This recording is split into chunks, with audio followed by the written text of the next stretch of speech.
ওং জননীং শারদাং দেবীং রামকৃষ্ণং জগদ্গুরুং পাদপদ্মে তয়স্যিত্বা প্রণমামি মুহুর্মুহুর। নমস্কার। নিবেদিতার ভারত দর্শনের আজ 194তম পর্ব, অর্থাৎ 194th পাঠ।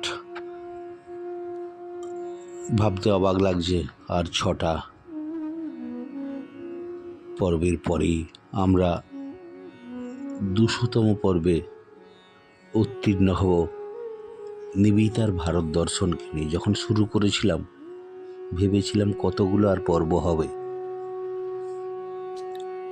এত অল্প দিন ভারতবর্ষে নিবেদিতা ছিলেন, তখন বুঝিনি নিবেদিতার যে বিস্তার, ভারতবর্ষের রন্ধে রন্ধে তার প্রবেশাধিকারকে ভারতীয়রা বারবার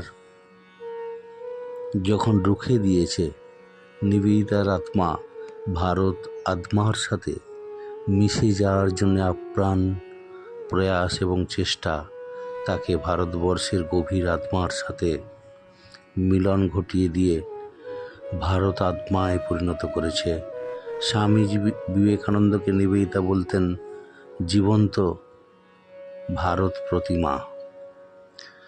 নিবেদিতার ভারত দর্শন আলোচনা করতে করতে আমার অন্তত অনুভূতি হয়েছে, নিবেদিতার আত্মা আর ভারতের আত্মা আলাদা নয়। নিবেদিতাকে ভারত আত্মা বলতে আমার এতটুকু সংকোচ বোধ হয় না। যত গভীরে ঢুকেছি, আপনারা যারা আমার সাথে 194টি পর্বের সহসাথী হয়ে রয়েছেন, তারা নিশ্চয়ই প্রাণে প্রাণে অনুভব করেছেন নিবেদিতা এবং ভারতবর্ষের কোনো ভারতীয়র কাহিনী যেন সমার্থক হয়েছে। নিবেদিতা ভারতবর্ষের এক মনীষী রূপেই আজ পরিগণিত শুধু নয়, যত ভিতরে ঢুকেছি ভারতবর্ষের মনীষীদেরও নিবেদিতা মনীষী হতে সহযোগিতা করেছেন। এটি নিবেদিতার সবচেয়ে বড় গুণ। নিবেদিতা ভারতবর্ষের কোনো জায়গাকেই অপূর্ণ দেখতে, অগোছালো দেখতে, ভারতবর্ষের মতো না দেখতে পেলেই তিনি তার পাশে গিয়ে দাঁড়িয়ে যেতেন। হেন জায়গা নেই নিবেদিতা সেখান থেকে ভারতীয় করার প্রয়াস থেকে বঞ্চিত থেকেছেন বা তাদের বঞ্চিত করেছেন। নিবেদিতার সবচেয়ে বড় গুণ এখানেই, তিনি নিজে বারবার বলেছেন যে ভারতবর্ষ আমাকে কৃপা করে, ভারত মাতা আমাকে তার অন্তরের বেদনা, অন্তরের ব্যথা, তার বাইরের উপলব্ধি আমাকে উপভোগ করতে সহযোগিতা করেছেন এবং আমাকে অনুমতি দিয়েছেন। তার দুঃখ কষ্টকে যেমন আমাকে অনুভূতিতে কষ্ট দিয়েছে, আবার তার গর্বগুলিকেও আমাকে আনন্দ দিয়েছে। তার পূজা পাঠ, তার দারিদ্রতা কোনোগুলি তিনি আমার কাছে লুকোননি। সেই ভারত মাতার অবগুণ্ঠন মুক্ত রূপটি তিনি আমার সামনে বারবার তুলে ধরেছেন বা খুলে ধরেছেন। নিবেদিতা ভারত মাতার কাছে সেখানে কৃতজ্ঞতা প্রকাশ করেছেন। কি এমন আমি ভাগ্যবতী, কি এমন আমি সৌভাগ্যের অধিকারী যে আমাকে এইরকম একটি পবিত্র দেশ, এরকম একটি পবিত্র দেশের মানুষেরা আমাকে তারা আপন ভেবে আমাকে তারা সহযোদ্ধা হিসাবে রাখবে বা তাদের দুঃখ কষ্টের আমাকে সহভাগী করবে। আসলে নিবেদিতার মধ্যে যে সুপ্ত ভাবনা, সুপ্ত আদর্শ, সুপ্ত বিশ্বাস, সুপ্ত শক্তিটি জাগ্রত থাকতো, তার নাম মাতৃত্ব। ভারতবর্ষের মায়েরাই তার ছেলেকে যেমনভাবে সেবা করে, তার কন্যাদের যেমনভাবে সেবা করে, অতিথিদের যেমনভাবে সেবা করে, সর্বোপরি যে তাকে বাড়িতে এনেছে সেই স্বামীর যেমন সেবা করে, তার পরামর্শদাতা হয়।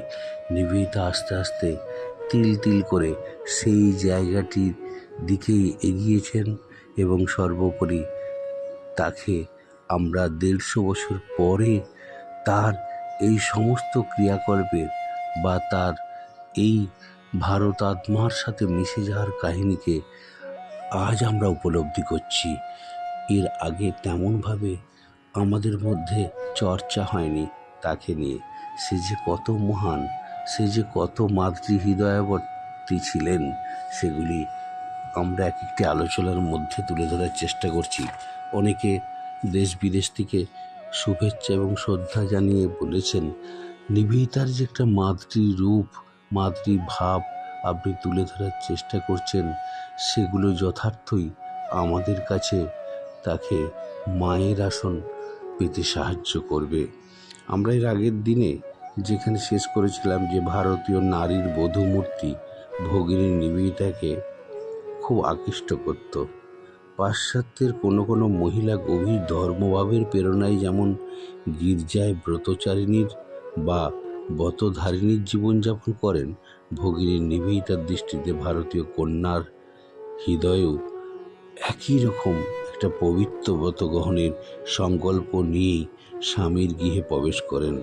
বিদ্যালয়ের লেখাপড়ার উপর বেশি নির্ভর না করে হিন্দু বধূর শিক্ষা দীক্ষা এমন নিখুঁত কি করে হলো, এটা ভেবেই নিবেদিতা বিস্মিত হয়ে গেছেন।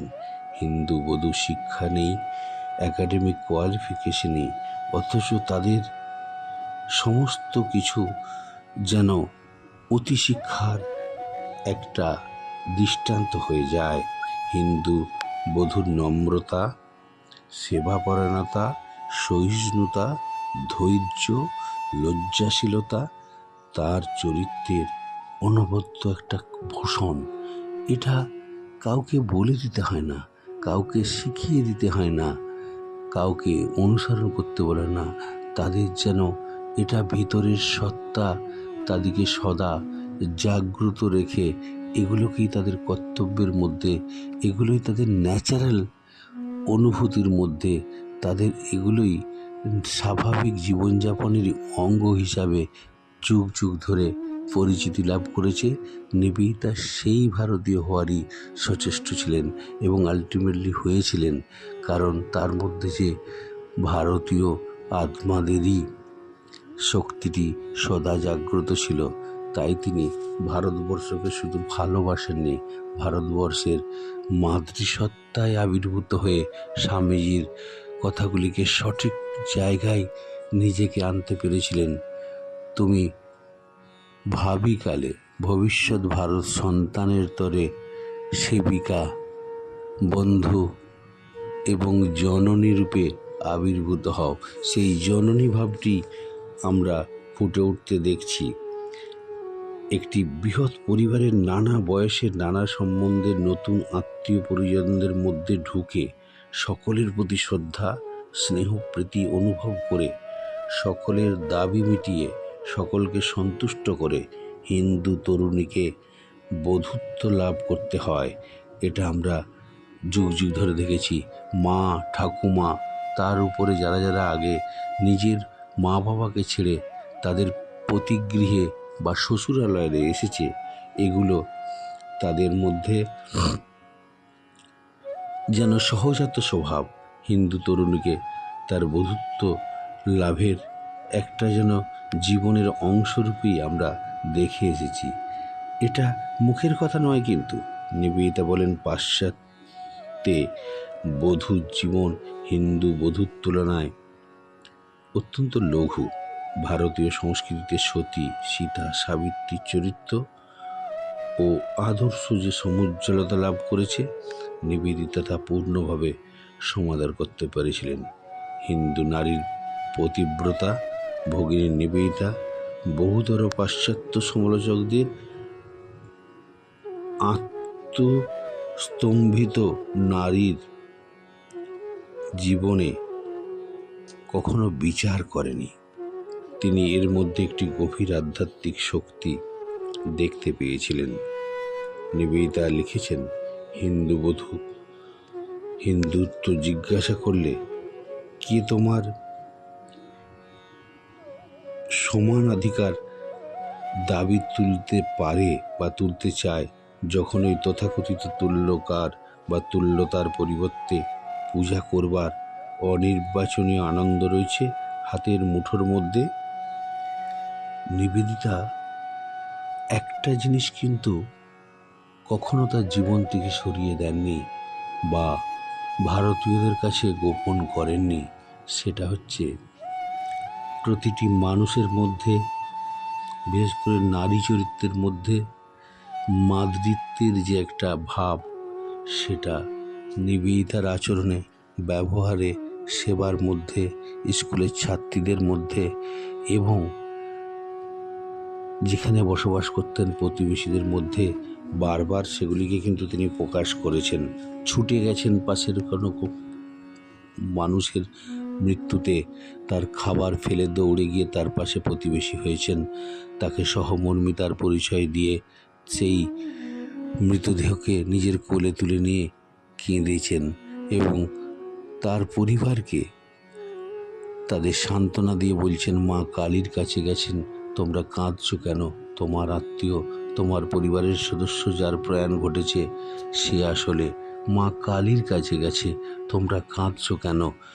অথচ যে নিবেদিতা সেই সহমর্মিতা দেখাতে গিয়ে তার বাড়িতে পৌঁছেছেন, আমরা লক্ষ্য করে দেখব সে যখন ওই বাড়ি থেকে নিঃশব্দে বিদায় নিচ্ছেন দুঃখের কষ্টের তাদের ভাগিদার হয়ে, তখন কিন্তু তাদের পরিবারের সদস্যরা ওই ম্লেচ্ছ বিদেশিনী মহিলার বসার জায়গাটি অপবিত্র হয়েছে বলেও সেখানে গঙ্গা জল দিয়ে বা গোবর দিয়ে লিখিয়ে দিতেও তারা পিছপা হন না। নিবেদিতা দেখেও না দেখার ভান করে ভারতবর্ষের মানুষের, তার গুরুর দেশের সাজাত্য অভিমানকে কখনো তিনি কষ্ট দেননি বা তাদের বিরুদ্ধাচরণ করার চেষ্টাও করেনি। হিন্দু মাতা ও বধূর ন্যায় হিন্দু ভগিনীর মূর্তিও নিবেদিতাকে মুগ্ধ করেছিল। ভাদ্রী দ্বিতীয়ার অনুষ্ঠানটিকে তিনি পরম প্রীতির চোখে দেখতেন। হিন্দু পরিবারে দেওর ও ভাদ্রী জায়া এবং শ্বশুর বা শ্বশ্রু মাতা ও বধূর সম্পর্ক কত সুন্দর হতে পারে তাও তিনি লক্ষ্য করেছিলেন। কোনো তরুণী বাল্য বিধবা হয়ে পিতৃগৃহে ফিরে এসেলে যে কষ্ট পেত কিছুদিন থাকার পরে, সে ঘটনার পরম্পরা তার জীবনকে নিয়মিত করে তার নিজের চোখে পর্যবেক্ষণ করে সেই সুযোগ নিবেদিতার হয়েছিল। তিনি লিখেছেন, কোনো বালিকা সদ্য বিধবা হয়ে পিত্রালয়ে যদি প্রত্যাবর্তন করে, তাহলে এই ঘটনায় হিন্দু পরিবারের ইতিহাস একটা নতুন দিগন্ত খুলে যায়। এই অতুলনীয় মুহূর্তে কি দুর্ভাগ্যবতীর প্রতি অসীম স্নেহ মমতা বর্ষিত হতে থাকে। বৈধব্যের কঠোর নিয়মগুলো এই বাল্য বিধবার পক্ষে কিভাবে হ্রাস করা যায় তা নিয়ে অনেক যুক্তিতর্ক চলতে থাকে। বাল্য বিধবাটা হয়তো নিয়মের শৈথিল্য করতে রাজি নয়, কিন্তু জনক জননী, শ্বশুর শাশুড়ি পিড়াপিড়ি করতে থাকেন। কখনো কখনো সমগ্র পরিবারই হয়তো ওই বাল্য বিধবার কিচ্ছুতার অনুসরণ করে। একটি ক্ষেত্রে আমাদের জানা আছে, অল্প বয়স্ক এক কন্যা বিধবা হওয়াতে পিতা তাকে বলেছিলেন, আমার তো সংসার থেকে অবসর নেওয়ার সময় হয়েছে, এখন মা তুমি ও আমি একই সঙ্গে সংসারে বিলাস বাসন ত্যাগ করব। এই যে ভারতীয় চিন্তার মধ্যে বাবা কন্যা অর্থাৎ পিতা ও মেয়ের যে সম্পর্ক, সেখানে যে দৃশ্যটি পরিলক্ষিত হয়, সেখানে নিবেদিতা ভারতবর্ষের এহেন আচরণকে কখনো তিনি অন্য দৃষ্টিতে দেখার চেষ্টা করতেন না। বছরের পর বছর গড়িয়ে চলে, স্বেচ্ছায় বরণ করা সংযম বিধবার জীবনকে মহান গভীর ও সমুন্নত করে তোলে। অথচ সেই জীবনের সরলতা ও ও উন্মুক্ততার সীমা থাকে না। সে জীবনে যে শক্তির বিকাশ হয় তা শুধু একটি গ্রামে নয়, সমগ্র জাতিতে সংগ্রামিত হয়। ভগিনী নিবেদিতা ভারতীয় নারীর ধর্মনিষ্ঠা, পুণ্যশীলতা ও ভাবভক্তির প্রত্যক্ষ পরিচয় পেয়েছিলেন সীমা সারদা দেবীর এবং রামকৃষ্ণ দেবের বহু মহিলা ভক্তের ঘনিষ্ঠ সংস্পর্শে এসে। ভারতীয় নারীকে শিক্ষা দেবার সময় আমরা যেন তার ধর্মকেন্দ্রিক চরিত্রবৃত্তিকে ব্যাহত না করি। নিবেদিতা তার গুরু বিবেকানন্দের ন্যায় বারবার এই সতর্কবাণী উচ্চারণ করেছিলেন।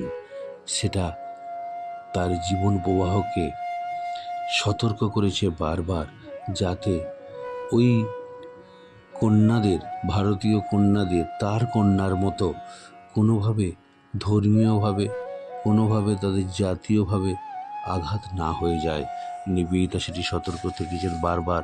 কখনো মিউজিয়ামে গিয়ে দেখেছি, কখনো চিড়িয়াখানা দর্শন করতে গিয়ে দেখেছি, কখনো ছাত্রীদের ক্লাসের মধ্যে অসুস্থ হয়ে যায় কন্যাদের মধ্যে দেখেছি। নিবেদিতা কী আচরণগুলি করেছেন সেগুলি বৃহৎ আকারে প্রকাশের প্রয়োজন নেই, আপনারা সেগুলি সকলেই অবহিত হয়েছেন। নিবেদিতা ইংল্যান্ডের একটি বক্তৃতায় বলেছেন যে পৃথিবীতে হিন্দু গৃহস্থ জীবনের মাধুর্য অতুলনীয়। ভারতীয় নারীর লক্ষ্য অন্ধ অনুরাগ নয়, ত্যাগোদ্দীপ্ত নিঃস্বার্থ প্রেম। এই আদর্শকে বজায় রেখে আমি হিন্দু রমণীকে আধুনিক পাশ্চাত্য কার্যকরী শিক্ষা দিতে চাই। ভগিনী নিবেদিতা আসলে ভারতীয় নারীর ধর্মনিষ্ঠা, পুণ্যশীলতা এবং তাদের জাতীয় আদর্শ সবগুলিকে একাধারে নিজেদের জীবনে যেভাবে সংগঠিত করেছে, নিবেদিতা সেগুলি দেখে অবাক হয়ে গেছেন। মুম্বাইতে একটা মহিলা সভায় নিবেদিতা বলেছেন, হে ভগিনীগণ, আপনাদের প্রতি আমার অনুরোধ, আপনারা পাশ্চাত্য সাহিত্যের পরিবর্তে মহিমাময় প্রাচ্য সাহিত্যের চর্চা করুন। আপনাদের পারিবারিক জীবনের যে সরলতা ও গাম্ভীর্য তা যেন কখনো ক্ষুণ্ণ না হয়। পাশ্চাত্যের ভোগবিলাস ও আড়ম্বর যেন আপনাদিকে কক্ষচ্যুত না করে। এগুলি নিবেদিতা সংরক্ষণশীল ভারতীয়দের পাশে থেকে তাদের সংরক্ষণশীলতাকে শ্রদ্ধার চোখে দেখে তাদেরকে শ্রদ্ধার আসনে বসিয়েছেন নিজে। মাদ্রাজের আরেকটি সভাতে মহিলা সম্মেলনে নিবেদিতা বলছেন, আমার গুরুদেব স্বামী বিবেকানন্দের দৃঢ় বিশ্বাস ছিল ভারতের ভবিষ্যৎ দেশের পুরুষদের অপেক্ষা নারীর উপরই বেশি নির্ভরশীল এবং নির্ভর করছে। ভারতীয় মাতা ও বধূ, আপনাদের একথা স্মরণ করে দিতে হবে না যে শ্রীরামচন্দ্র, শ্রীকৃষ্ণ ও শঙ্করাচার্য তাদের জননীর নিকট কত অনুপ্রেরণা লাভ করেছে।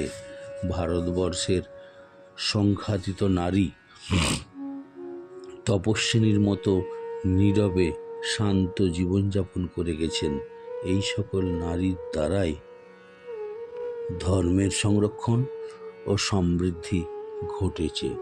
নিবেদিতা এই ধরনের বক্তব্য বহুবার ভারতীয় নারী সমাজের কাছে রেখে ভারতীয়দেরই নারীত্বের প্রতি শ্রদ্ধাশীল থেকে সেটিকে বজায় রাখতে বারবার সচেষ্ট থেকেছেন। এটি নিবেদিতার মাতৃত্বের আসল রূপ। সেটি আমরা যারা নিবেদিতাকে নিয়ে চর্চা করি বা নিবেদিতাকে গভীরে গিয়ে অনুভব করার চেষ্টা করি, তারা প্রত্যেকেই অবগত নিবেদিতার মাতৃসত্তা, মাতৃহৃদয়াবত্তা ভারতীয় কোনো মাতার, কোনো ঠাকুমার, কোনো বধূর বা কোনো বিধবা মহিলার থেকে কোনো অংশে কম নয়।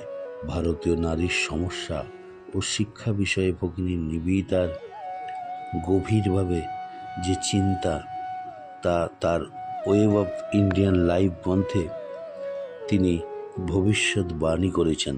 সেখানে তিনি একটি জায়গায় লিখছেন, এই the web of Indian life গ্রন্থের মধ্যে, যখন এদেশের নারী যে মৃত্তিকার মধ্যে তারা বসবাস করেন, অর্থাৎ যে ধরিত্রী তাদেরকে আশ্রয় দিয়েছে বা যে ধরিত্রীতে ভারতীয় নারীরা বসবাস করার সুযোগ পেয়েছেন, এই ধরিত্রী বসুন্ধরা, তার সাথে সম্পর্কিত করে নিজদিকে দেখতে পাবেন যে অতীত হতে তারা উদ্ধৃত হয়েছেন। সেই অতীতের পরিপ্রেক্ষিতে আপনাদিকে যথার্থ চিনতে পারবেন। নিজেদের জাতির বিপুল প্রয়োজনগুলি সম্পর্কে যখন আপনারা অবহিত হবেন, যখন ভারতীয় নারীর বিরাট মাতৃহৃদয় জেগে উঠবে, শুধু পরিবার, গৃহ ও গ্রামের জন্য নয়, সমগ্র মাতৃভূমির জন্য, সমগ্র জাতির জন্য, এবং তার মন উন্মুখ হবে বাস্তব সেবার দ্বারা হৃদয়ের সেই জাগরণের পরিচয় দিতে। তখনই কেবল ভারতীয় নারীর ভবিষ্যৎ সক্রিয় মহত্বে জাতির নিকট উদ্ভাসিত হবে। তখনই যথার্থ শিক্ষার আদর্শ রূপায়িত হবে এবং তখনই ভারতবর্ষের প্রকৃত জাতীয় আদর্শ স্থির প্রতিষ্ঠা লাভ করবে।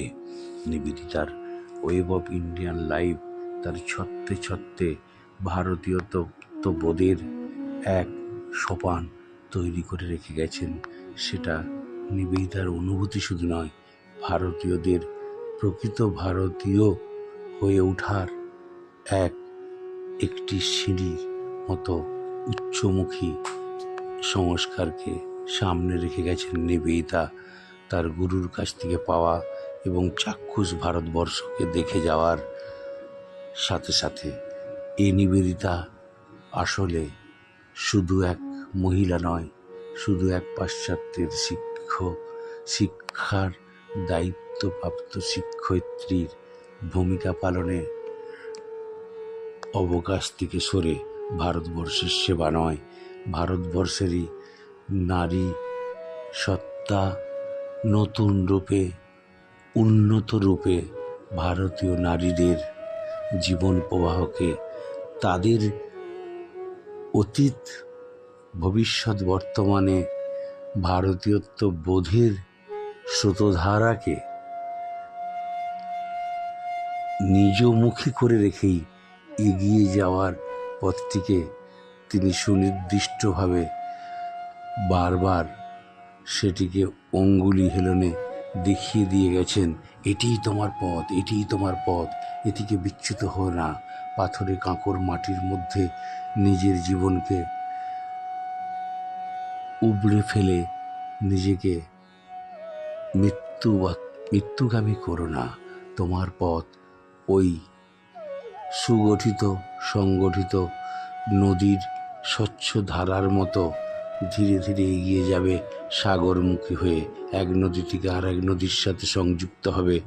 দেবভূমি, কর্ণপ্রয়াগ, দেবপ্রয়াগ, এইসব ঘুরতে ঘুরতে তারা কোন অবসরে গঙ্গার আসল স্বরূপটি প্রাপ্ত হয়ে কখন যেন তারা সাগরে মিলে যাবে। ভারতবর্ষের সেই চিরাচরিত ধারাকে নিবেদিতা উপলব্ধি করেননি, দর্শন করেছেন, চাক্ষুষ করেছেন।